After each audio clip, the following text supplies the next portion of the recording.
हाँ, तो है lens makers formula. Lens maker formula को हम डिराइव करना सीखेंगे। इसमें हमारे पास एक कॉन्वेक्स लेंस है, ये एक कॉन्वेक्स लेंस है। इसके मटेरियल का रिफ्रैक्टिव इंडेक्स है μ2 का, और यह जिस मीडियम में रखा गया है, यानी इसके सराउंडिंग का जो मीडियम है, इसका रिफ्रैक्टिव इंडेक्स है μ1 का। ठीक है। अच्छा, इस लेंस के अंदर दो रिफ्रैक्टिंग सरफेस होंगे, ए P1 और B। ठीक है, B, A P1 and B।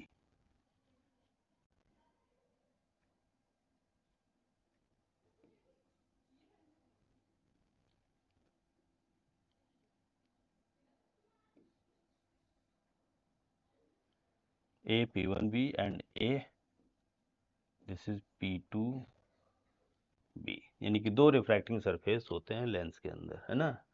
अब देखो, इन P1 P2 को ज्वाइन कर दो, एक लाइन खींच दो ये।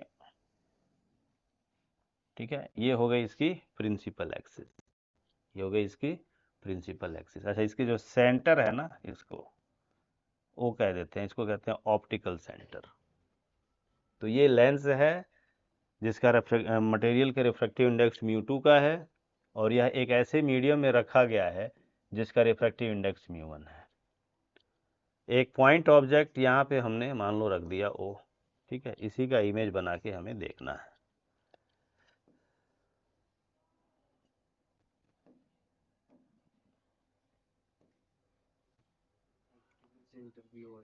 हाँ, तो एक रे ऑफ लाइट सीधे भेजेंगे जो ऑप्टिकल सेंटर पे जा रही है, तो इसमें कोई डेविएशन नहीं होगा, ये सीधे जो है ना स्ट्रेट निकल जाएगी, ये सीधे निकल जाएगी, इसमें कोई चेंजिंग नहीं आएगी, डेविएशन नहीं आएगा।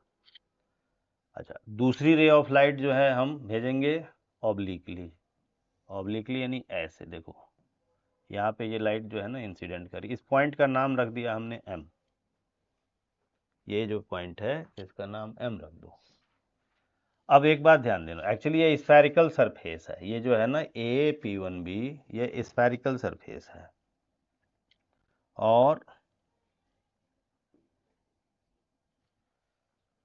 हम समझ सकते हो इस तरह का एक बड़ा सा स्फेयर बनेगा ना, उसका ये पार्ट है। तो इसका जो है सेंटर ऑफ कर्वेचर कहीं यहाँ बीच में आएगा, ये हो गया C1, this is centre of curvature.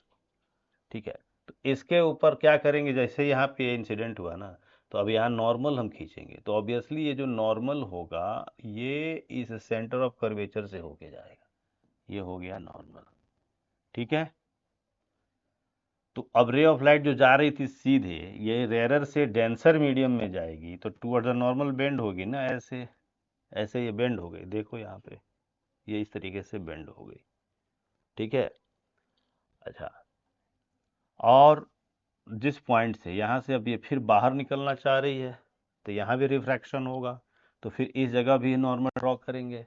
तो एक्चुअली ये भी एक स्फेयर का पार्ट होगा जिसका सेंटर ऑफ कर्वेचर है इधर C2, ऐसे समझो। ये AP2B भी एक स्फेयर का पार्ट है जिसका सेंटर ऑफ कर्वेचर है यहाँ पे C2। तो यहाँ नॉर्मल आप खींचोगे, भाई इसकी ज़रूरत क्यों पड़ रही है, क्योंकि यहाँ नॉर्मल खींचने के लिए इस सेंटर ऑफ कर्वेचर से इस लाइन को आप ज्वाइन कर दोगे। ठीक है, कोई भी रेडियस जो होता है ना स्फेयर का, वो सरफेस पे परपेंडिकुलर होता है, तो वही बात। तो ये हो गया। ठीक है, तो एक्चुअली अब रे ऑफ लाइट यहाँ पे क्या कैसे जा रही है, डेंसर से रेरर मीडियम में जा रही है ना। तो ये अवे फ्रॉम द नॉर्मल होके जाएगी और यहाँ पे कट कर रही है, तो इसका इमेज बन जाएगा I। ठीक है, ये इस तरह से ऑब्जेक्ट का इमेज बनेगा। तो एक्चुअली जो रे ऑफ लाइट आ रही है लेंस से, इसका रिफ्रैक्शन दो जगह पे हो रहा है।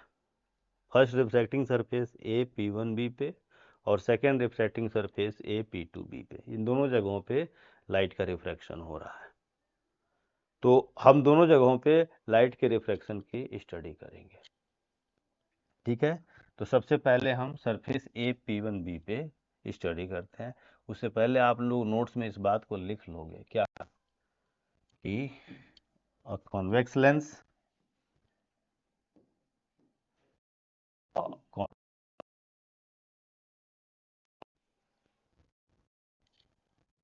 of made of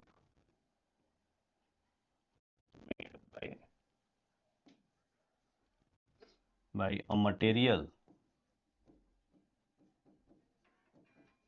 of index of refractive index mu2 in a medium of refractive index mu1, ठीक है। R1 and R2 are radius of curvature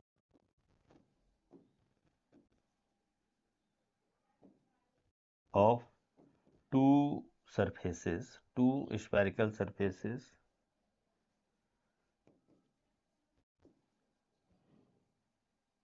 of length, ठीक है।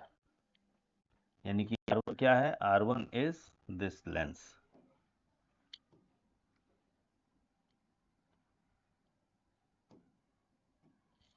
R1 जो है ना ये है यहां तक का डिस्टेंस, ये इस सरफेस से यहाँ तक का डिस्टेंस है। R2 जो है वो यहाँ से लेके यहाँ तक का डिस्टेंस है इस सरफेस का सेंटर से। तो रे ऑफ लाइट जो हम कहेंगे कि an object is placed in front of the lens,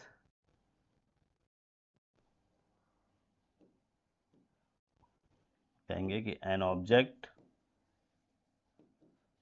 is placed in front of the lens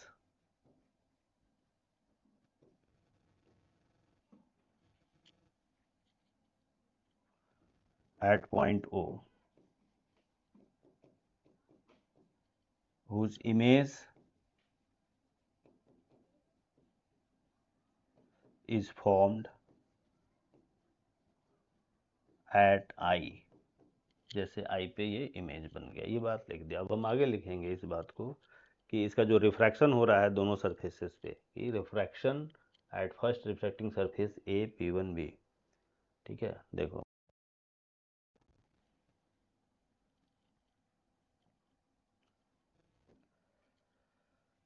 refraction at first refracting surface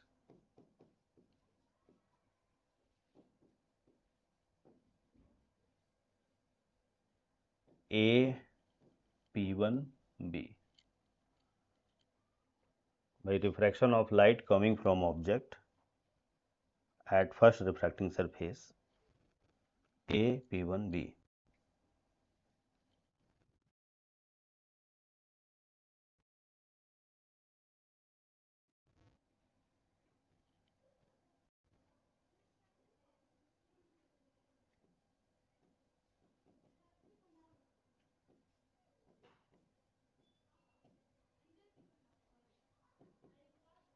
at first refracting surface A P1B। यहाँ पे देखो, अब यहाँ पे समझना क्या होगा हमें कि अगर हम ये कंसीडर करें का जो मीडियम है, मैंने कलर चेंज कर दूँ, इस साइड का मीडियम है इधर का, यानी कि इस सरफेस ए P1B के राइट साइड का जो मीडियम है, अगर यह पूरा का पूरा रिफ्रैक्टिव इंडेक्स mu2 होता, यानी ये मटेरियल ऑफ लेंस से ही बना होता, तो फिर जो ये इमेज बन रहा है ना, ध्यान दो, ये जो रे ऑफ लाइट आ रही थी ये ठीक है, ये जो अंदर में लेंस में, ये सीधे आगे जाती, समझे, और यहाँ पे कट कर रही होती, तो यह इमेज बनता आई डैश, ठीक है, ये इमेज है आई डैश। तो पहली बार हम एक फॉर्मूला, मतलब यहाँ पे हम पहला फॉर्मूला यूज कर सकते हैं, refraction at convex spherical surface from rarer to denser medium. तो इस बात को हम लिख देते हैं,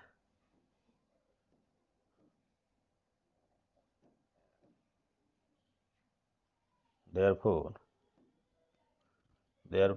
using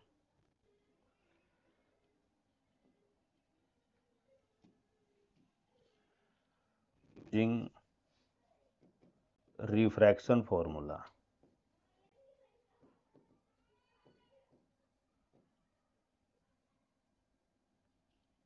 for light coming from rarer to denser, for light incident from rarer to denser medium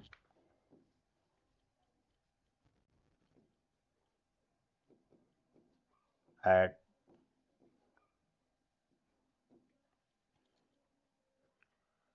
convex spherical surface.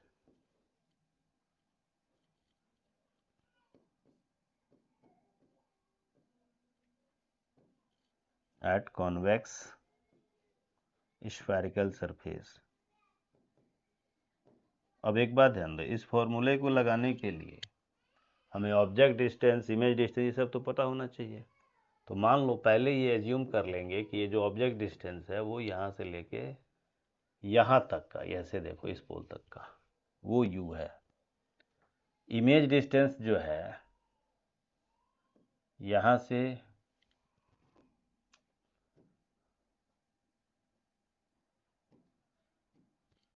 देखो, ऑब्जेक्ट डिस्टेंस ना यहाँ से लेके यहाँ तक है, ये u है। इमेज डिस्टेंस इसके लिए, इस सरफेस के लिए इमेज डिस्टेंस ये होगा v dash. v dash is ये i डैश जो है ना यहाँ पे, इसका डिस्टेंस। तो हम यहाँ पे रिफ्रैक्शन फॉर्मूला लगा सकते हैं क्या? रिफ्रैक्शन फॉर्मूला हम लगा सकते हैं कि μ1 upon minus u plus μ2 upon v dash is equal to μ2 minus μ1 upon r1। ये फर्स्ट हो गया, ठीक है। तो फर्स्ट रिफ्रैक्टिंग सरफेस से एक इक्वेशन मिल गया, फर्स्ट रिफ्रैक्टिंग सरफेस पर रिफ्रैक्शन के वजह से एक इक्वेशन मिल गया।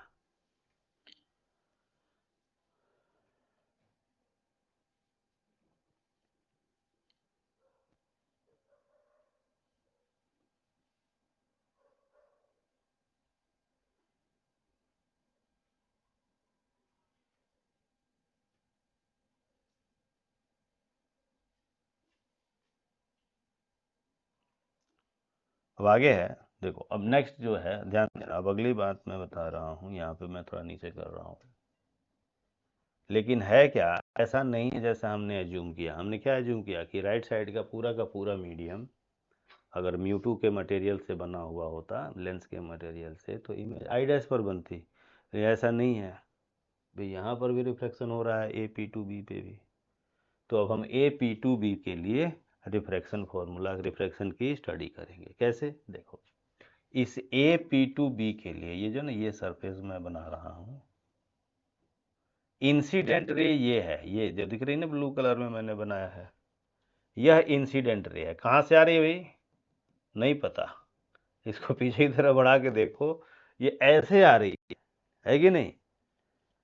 तो इसके लिए हम अब ये कंसीडर करेंगे कि अगर पूरा का पूरा मीडियम जो लेफ्ट साइड का है, किसके? AP2B के, इस AP2B के लेफ्ट साइड का पूरा मीडियम अगर मटेरियल ऑफ लेंस से बना होता, यानी इसका भी रिफ्रैक्टिव इंडेक्स μ2 होता, तो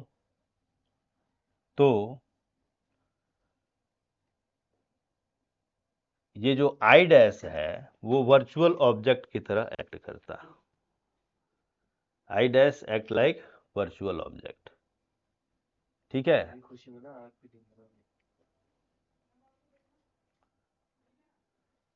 और इस आई डैश का जो इमेज है वो आई पे बनता। समझ में आ रही है बात? देखो, इसके लिए रे ऑफ लाइट क्या है, ये आ रही है, हमको पता ही नहीं है कहाँ से आ रही है, लेकिन आगे की तरफ कन्वर्ज करा के देख रहे हैं तो हमको दिख रहा है यहाँ ये कट कर रही है। इसका मतलब कि जो इस सरफेस के लिए ऑब्जेक्ट है वो ये है, और इसे हम वर्चुअल ऑब्जेक्ट कहते हैं। इसको हम कहते हैं वर्चुअल ऑब्जेक्ट। तो I dash act as virtual object whose final image is formed at I. This is I.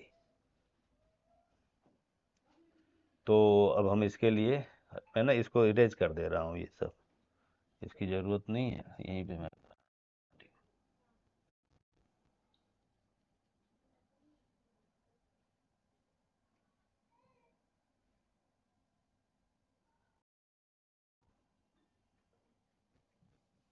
यहाँ पे ना मैं इसको इरेज कर दे रहा हूँ। हंसो मत।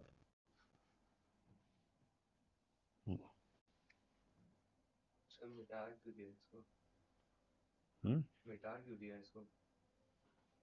हो ठीक है।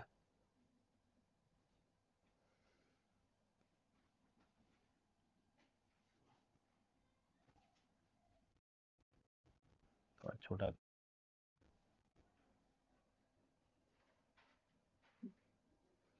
अब देखो यहाँ पे मैं बता रहा हूँ इसको, refraction at second refracting surface.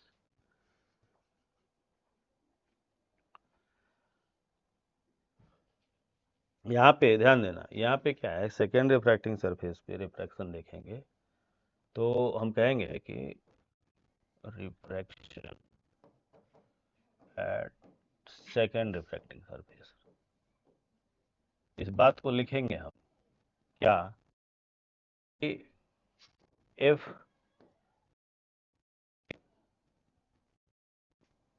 Eight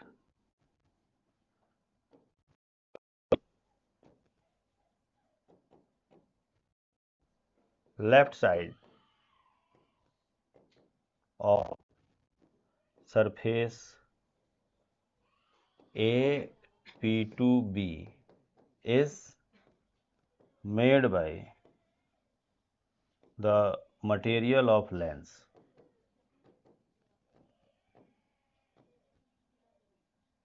ठीक है, अगर हम ये कहते हैं कि इसका जो पूरा मीडियम है ना इधर लेफ्ट की तरफ का, ये लेंस के मटेरियल से बना हुआ है, then I dash act as virtual object, then I dash acts as a virtual object whose image is formed at I, whose image is formed at I। ठीक है, तो देखो यहाँ पे अगर आई डैश को हमने क्या लिया, वर्चुअल ऑब्जेक्ट ले लिया जिसका इमेज क्या है, आई पे फॉर्म हो रहा है, तो फिर इसके लिए भी हम वो फॉर्मूला लगा सकते हैं, therefore using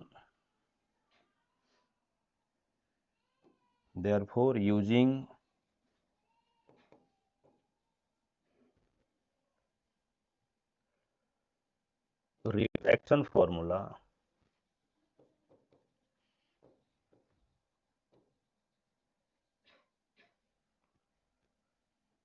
for ray of light,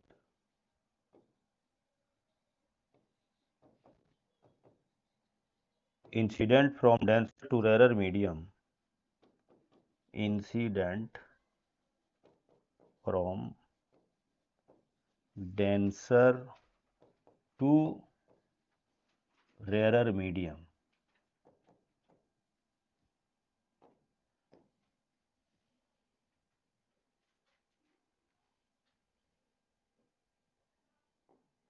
क्या था ये formula?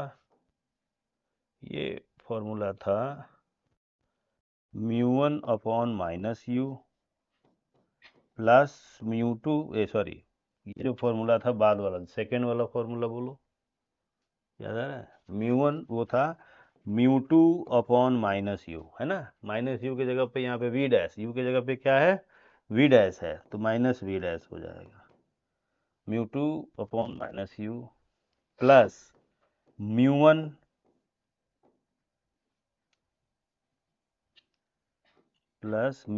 Upon v is equal to, यहाँ होगा μ1 minus μ2 upon R2। R2 is radius of curvature, ये वाला जो रेडियस ऑफ कर्वेचर है सेकेंड सरफेस का, ये यहाँ से लेके यहाँ तक का डिस्टेंस, ये है R2। ठीक है, ये हो गया सेकेंड रिलेशन। अब जब फर्स्ट और सेकंड रिलेशन पता है तो इन्हीं दोनों को ऐड कर दो। देखो कहेंगे एडिंग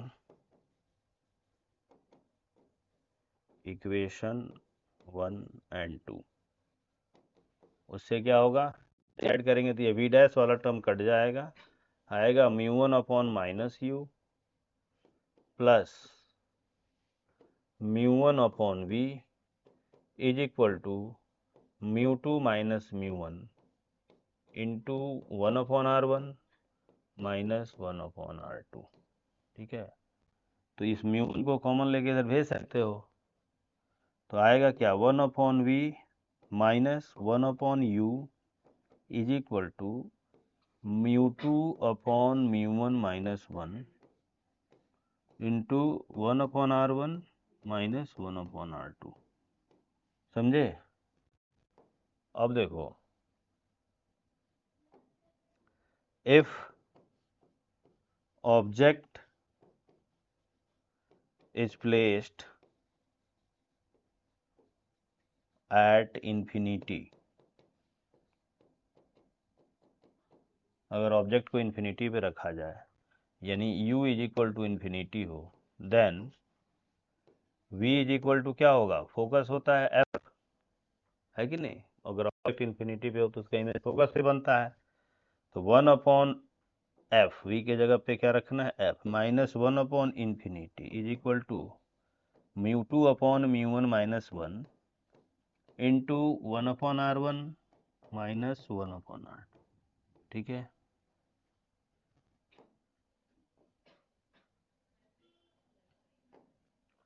अब ये 1 अपॉन इन्फिनिटी की वैल्यू 0 होती है, तो ये आ गया क्या 1 upon F is equal to μ2 upon μ1 minus 1 into 1 upon R1 minus 1 upon R2। ठीक है, this is called lens makers formula, this is called lens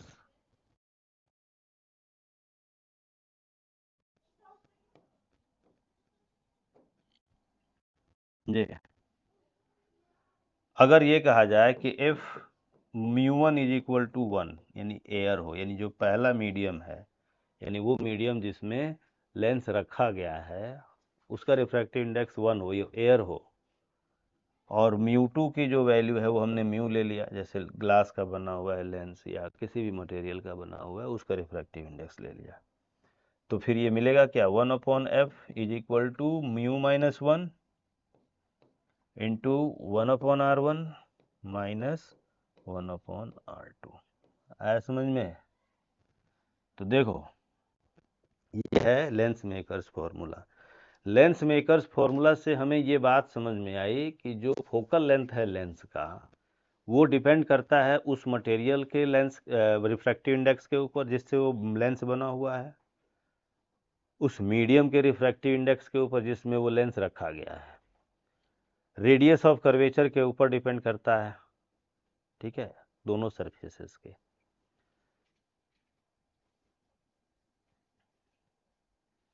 तो कहने का मतलब हो सकता है कि कोई लेंस जिसका एयर में फोकल लेंथ कुछ और हो तो वाटर में कुछ और होगा, ग्लास में मान लो कोई अदर ग्लास का बना हुआ है तो ग्लास में कुछ और होगा, अदर किसी मीडियम में अलग अलग होगा, यानी रिफ्रैक्टिव इंडेक्स किसी भी लेंस का चेंज हो जाता है अगर मीडियम चेंज किया जाए जिसमें उसको रखा गया है। समझे? ये भी देखोगे आप कि यहाँ पे ना एक इंटरेस्टिंग बात मैं बता रहा हूँ, देखो इस फॉर्मूले को थोड़ा सा मैं ऊपर कर दे रहा हूँ, इसमें जैसे कोई कॉन्वेक्स लेंस है हमारे पास, we have a convex lens. ठीक है, तो इस केस में और μ2 क्या है एंड μ2 इज ग्रेटर देन μ1। ठीक है, तो ये जो है तब के लिए है जब वो कॉन्वेक्स लेंस का मटेरियल का मीडियम रिफ्रैक्टिव इंडेक्स μ1 से ज़्यादा है, लेंस का मटेरियल रिफ्रैक्टिव इंडेक्स। अगर ऐसा होता कि इफ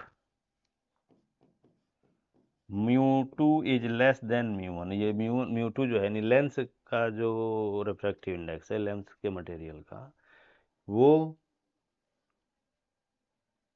मीडियम के रिफ्रैक्टिव इंडेक्स से कम होता है, और हमने लिया हुआ है कॉन्वेक्स लेंस।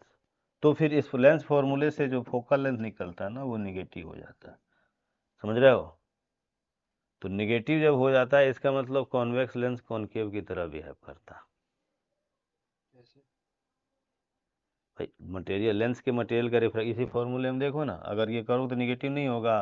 और negative lens, negative focal length किसका होता है? कॉनकेव लेंस का ही तो होता है। और हमने तो कॉन्वेक्स लेंस ले रखा है। रे डायग्राम भी बना के देखोगे तो ऐसे ही मिलेगा, निगेटिव ही होगा। मतलब कहने का मतलब कॉन्वेक्स कॉनकेव की तरह, और कॉनकेव कॉन्वेक्स की तरह बिहेव करेगा अगर मटेरियल ऑफ लेंस का रिफ्रैक्टिव इंडेक्स जो है वो मीडियम के रिफ्रैक्टिव इंडेक्स से कम हो तब। ठीक है? अब ये ना फॉर्मूला डेराइव करना आना चाहिए, और ये थिन लेंस के लिए ये फॉर्मूला हमने बताया।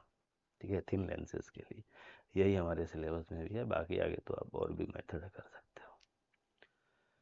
ठीक है।